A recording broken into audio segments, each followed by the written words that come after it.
Don't you feel na as a Catholic, yung mga tinuturo, madalas nang-gaslight yung mga Catholics sa isa't isa? If meron silang pinagdadaan na problema, sabihin na mag-pray ka lang, huwag ka mag-alala. Iasa mo lang tong problema mo kay Lord.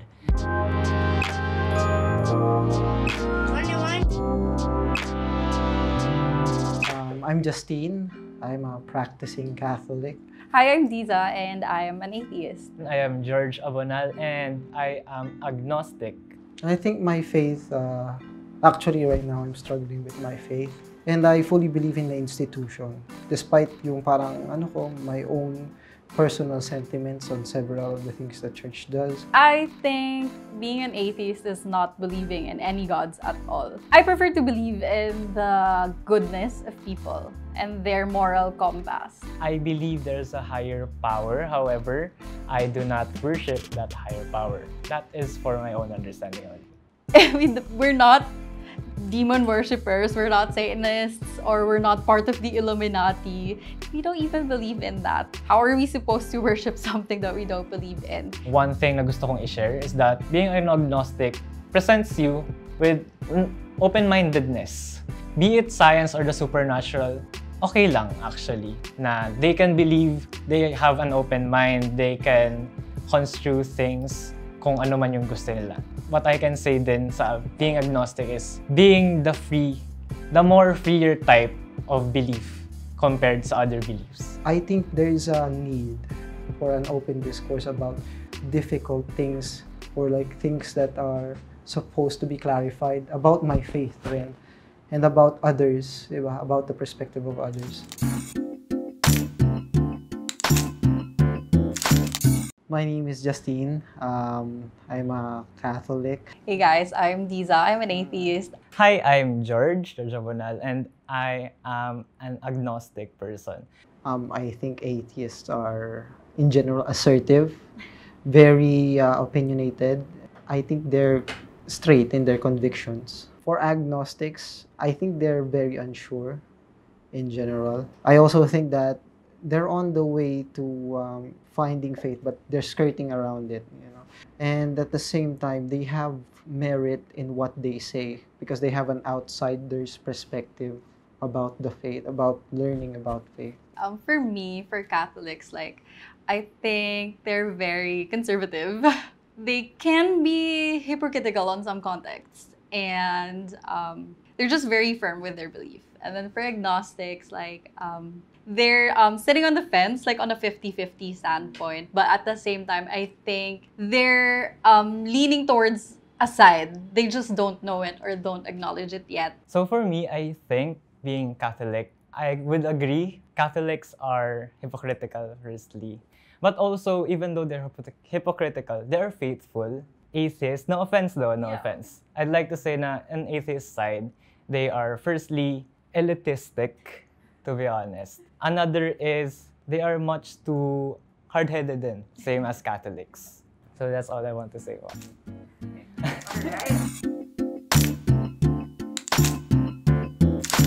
Never have I ever judged someone for their faith or religion.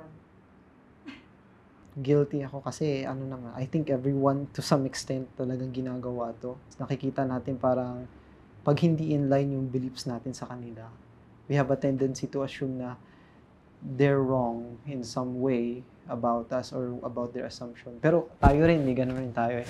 I'm not gonna deny I've judged people for their beliefs before because some things tend to seem to be silly for us atheists, yung beliefs. I mean, no offense, it's just for me. I'll admit, I'm a judgmental type of person. Lalo na pag pinasok yung religion. Kasi to be honest, religion is tied rin kung paano yung pinalaki, paano yung values mo as a person. So if ever you're a Catholic, you may fit in this type of stereotype. Pero syempre, iba-iba naman ang tao. Never have I ever wanted to convert anyone to my beliefs.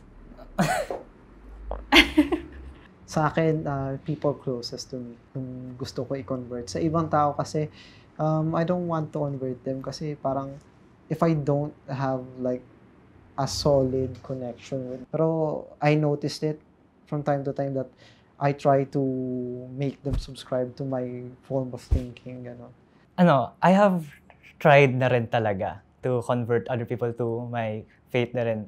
Faith, matawag bang faith ang agnostic? Pero ayun nga, knowing na I grew up in a Catholic school, don't you see na ito na nga eh, there are a lot of hypocrisies in religion. There are also a lot of things na religion does not conform din sa kung ano ba talagang sinusundan. So bakit parang hindi mo nakikita? So I really tried rin. Me, I don't try to convert people into being an atheist as well kasi that's like how much I don't want theists converting me into the religion as well. So, oh my God, I just try to reciprocate what I don't want to happen to me. So, yeah.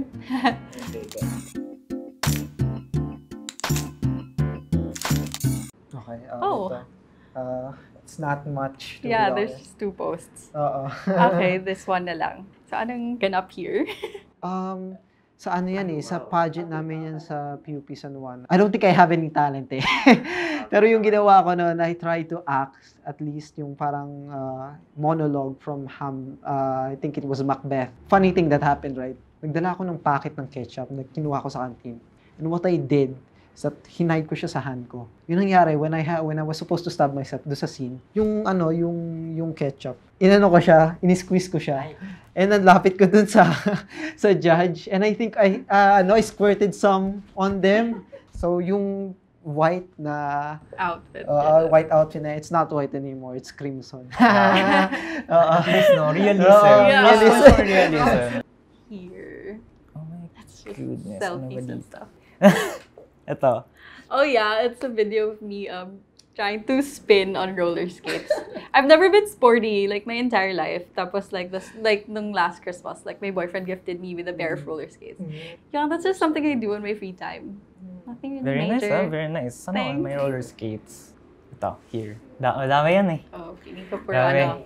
just Gen Z things. Okay, ito na lang. Pero I'm not asking sa ng photo, pero something related to it.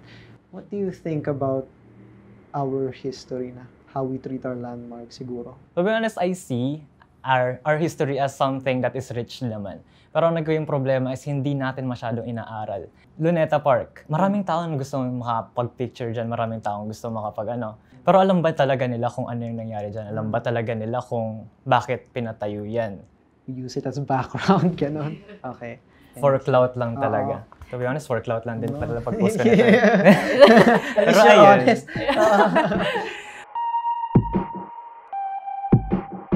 Firstly, sa Catholic, I'd like to ask you if ever, don't you feel na as a Catholic, yung mga tinuturo, madalas nang-gaslight yung mga Catholics sa isa't isa?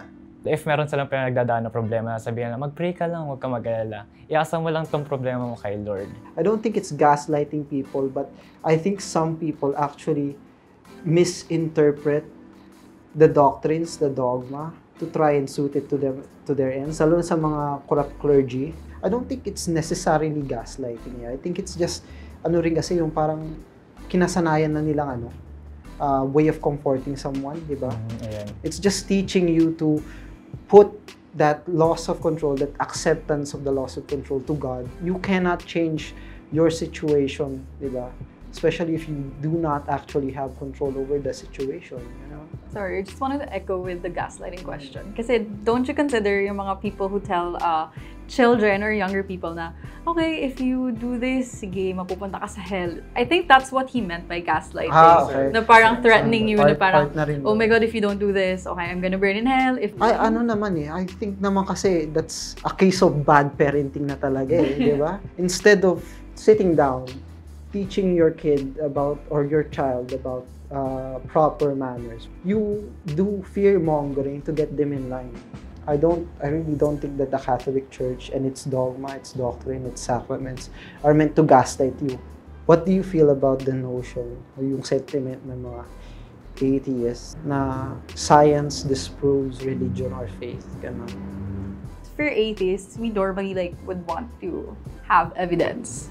For us, there's nothing for us to prove kasi we believe that there's nothing there. Kasi it's easier to prove something if it's there than to disprove something that isn't there. It's usually the Catholics who don't have anything to provide us with. Parang, di ba, if you ask, how can you say na God is real? Have you seen him? Where's the evidence that he's there? I don't believe in any gods, but I don't think anyone in this lifetime could ever know Kasi it's something beyond our understanding. Like, even now in 2022, like, I don't think anyone has like the technology or the knowledge to actually like prove that.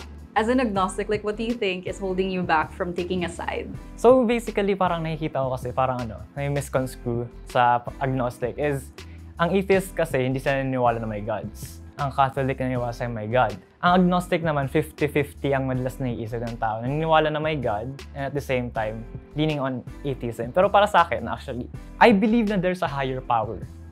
Pero I don't worship that higher power. I more on provide more attention to myself or kung anong nandito man sa mundo to, rather than on a higher power or a higher level. I don't know the term. Pero pag isipin mo man na lahat ng bagay nangyari sa mundo ay coincidence. Hindi ba parang yun, ang kapal naman ata ng mukha natin para isipin na Sorry for the word Also knowing na ayun nga, merong mga higher life forms on if ever, na hindi rin tayo sure na tayo lang yung tao sa mundo. So what if man, yung higher power na yun is hindi pa talaga natin discover. Andito pa lang, surface level pa lang yung alam natin. So I'd like to bring back din sa scenario mo dati na atheist ka, pero wala tayo sa knowledge para i-judge kung meron ba talagang nasa taas. Kaya rin ako nag-lean talaga sa agnostic kaysa sa Catholic kasi maraming mga religions, maraming iba't ibang paniniwala. Ang din naman isipin na parang meron isang final na paniniwala. So basically ang gusto ko lang sabihin is nasa middle ground lang talaga ang pagiging agnostic. Siguro ang pwede ko lang may tanong is, what makes you think talaga na there's no God? Na there's no higher being that is in control? Because, I mean, if you were to ask Catholics, like, why do you think there is a God? They would be like what he said, like, parang may calling siya, he felt that and stuff. I've never felt that. I mean, I've been Catholic my entire life. There wasn't, I mean, to be honest, like, there was no sharp turning point as to me being an atheist na parang, wala, after high school, it's just like, well, I just kind of like fell out of my belief. I've never felt anything. Alam mo yun? And it makes me feel like the person I was before when I was still believing in God and the person I am today is pretty much the same. You know, and it's still me trying to make myself better every day regardless if I still believe in it or not. Right now, I just think na there's no divine intervention that I've ever experienced. So parang that makes me not believe, and at the same time, parang thinks na I'm doing okay even without. Alright, so how about I rephrase the question? Instead of a God, kasi parang naiisip natin is kailangan, pag may God, kailangan bino-worship. Yeah. Paano kung yung, there's no higher being na lang? Kasi di ba ang pagkakaintindi ko sa atheist is, tayo na mismo yung higher being eh. Yun yung pagkakaintindi ko actually, na tayo na yun. Pero what makes you think as an atheist na wala nang mas mataas sa atin? Because it hasn't been proven yet. Okay. Kumbaga, as an atheist, like I believe in the saying na I'll believe it when I see it. So, ganon, you know, like people been saying na there's been evidences of miracles and stuff, pero is it concrete? Diba? For you to say that something is an evidence, it's something that you'd see, something that you could examine, something that you could actually say na it's real because you could see it with your eyes. Speaking of religions, when you are talking to other people, hindi siya masyadong napag-uusapan. Kung napag-uusapan man, it often leads to arguments, it often leads to conflict. Kaya it was very fun to be able to talk to the two sides without having any type of conflict between each other. People are really different. Like, they're really different. People can be complex. We have so much thoughts now we want to express. It's just that it can be difficult sometimes if given people are from different like groups. I feel happy that I was able to at least see that they try to understand where I'm coming from. And that coming from a place that's not judgmental. And I think I've come out of this discussion intellectually fulfilled kasi nakita ko rin yung merit ng perspective nila eh. There's not one type of belief na kailangan sundan mo lang. Maraming mga beliefs, to be honest. It just depends on you kung ano yung susundan mo. And it's fine if you're even undecided. Wala namang pumipigil sa'yo and wala rin namang magagalit sa'yo. Kasi it's just a personal journey.